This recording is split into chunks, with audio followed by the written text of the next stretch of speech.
shout and let it out.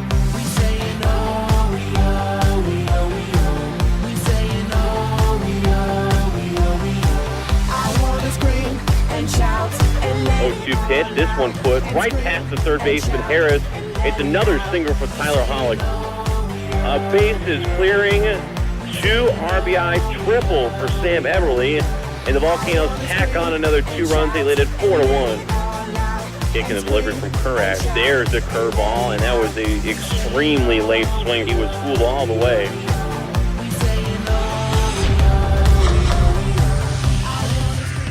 Welcome to our 3rd episode of Volcanoes TV. Inside the TuneIn Radio broadcast booth, I'm Rob Schreier, voice of the Volcanoes, with Dustin Daniel alongside. Since we've last talked here on Volcanoes TV, been a lot of action, but we will catch you up on all of that, and we'll recap specifically the Spokane series that we're in right now, and we'll also take a look at our 2013 Northwest League All-Star candidates. Plenty here on this now 18-10 Salem-Keizer Volcanoes team.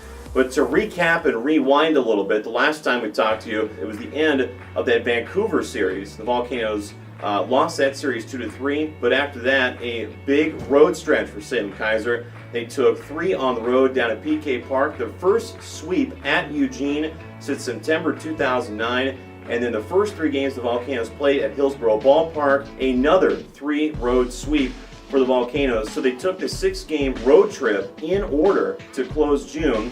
And then to begin July, Boise invaded Volcanoes Stadium and took 2 of 3 from the Volcanoes over the 6th annual Patriotic Tribute. But the Volcanoes then went up to Everett and took the first 2 of that road series. So the whole meaning for that and the spectacular road performance for the Volcanoes meant that Salem-Keizer had taken 8 straight away from Volcanoes Stadium. That set a franchise record previously set twice at 7. So the Volcanoes were at one point 10-1 on the road. They would lose 3 straight to close that 5-gamer up with the Aqua Sox. And now it's back here after the day off on Tuesday. And we are set at 2-1 in favor of the Volcanoes. After they win it tonight, final score here from Volcanoes Stadium, it is 6-2 in favor of the Volcanoes. And they've really now got solid starting pitching, what's been a theme for this series. Chase Johnson, the starter tonight for Salem-Keizer, went 4 innings of hitless baseball in his Northwest League debut. The 3rd-rounder from Cal Poly really set the table well for the Volcanoes to win this one tonight, again by a final score of 6-2. Salem-Keizer now 18-10 on the season, and they've got a 6-game lead over Boise now in the Northwest League South. So again, a lot to catch you up on, but the Volcanoes have still kept up their really good brand of baseball, and it starts with pitching as it did tonight. Offensively, to start the season, very solid. The thing that needed to catch up was pitching, and especially in this series, we've seen that really turn around for the Salem-Keizer Volcanoes. Chris Johnson, in Game 1 of this series, throwing 11 strikeouts in his outing. That is just one off of a Volcanoes record, which was set at 12. That's been done twice. Chris Johnson, a great outing in Game 1. Andrew Leonhardt coming back in Game 2 of this series, not throwing as many strikeouts, but commanding the strike zone and just giving a great performance. And Chase Johnson just wowing everyone tonight with 4 innings of no-hit baseball. So with that, the Volcanoes lead this Spokane series 2-1. Let's take a look at those Northwest League standings in depth. You'll see the Volcanoes atop the standings at 18-10. Boise lost their 3rd consecutive game to the Vancouver Canadians up at Nat Bailey Park, so that separation now is a full 6 games, as you'll see, with the 10 first-half games remaining.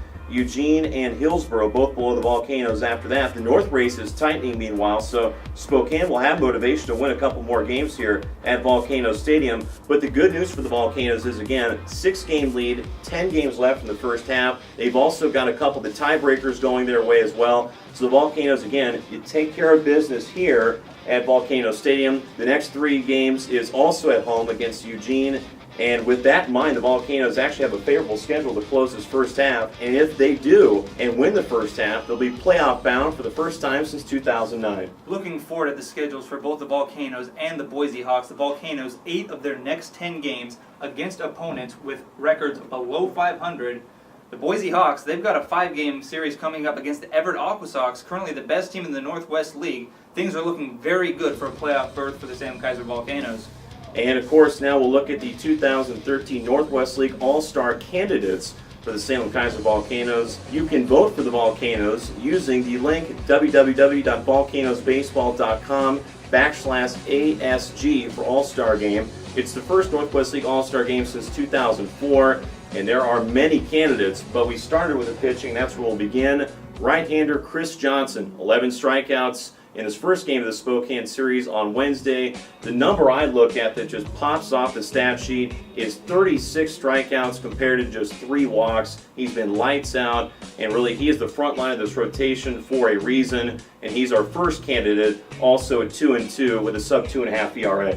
Chris Johnson starting the season with great performances, a couple shutout performances in those first few appearances. Coming back after that, he's giving up a few hits but continues to stay away from walks. If he misses up in the strike zone and gives up a few hits, but he's not going to miss outside the strike zone. If he gets behind 2-1, 3-1 counts like that, you better believe that he's coming back for strikes, and that is why he's going to be a Northwest League All-Star this year. Do not sleep on the second in the rotation as well.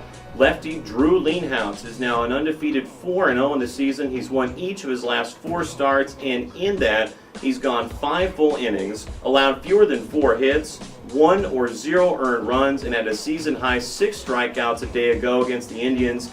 And right now, he's tied for the Northwest League lead in wins, and again, 4-0, all coming the last 4 starts. Drew's been lights out. Other than Chase Johnson, the new addition to the Volcanoes rotation, Drew Leanhouse leading the team in ERA and in the top 5 in the Northwest League in ERA. There's a reason for that. He's not going to be very flashy on the hill. He's going to come out, keep his pitch count down, and he's going to get the job done.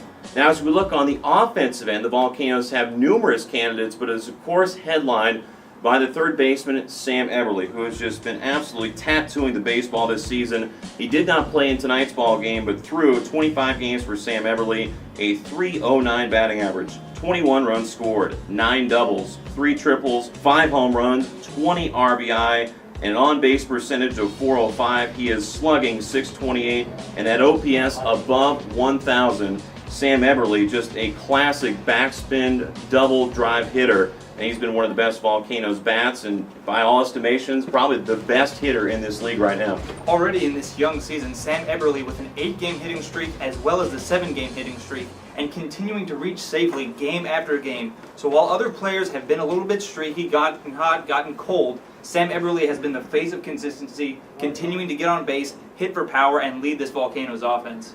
Another lefty bat in this Volcanoes order, Tyler Hollick. He's been so consistent that when his batting average dips below .320, he suddenly is on a cold streak. But Tyler Hollick continues to set this table of the lineup.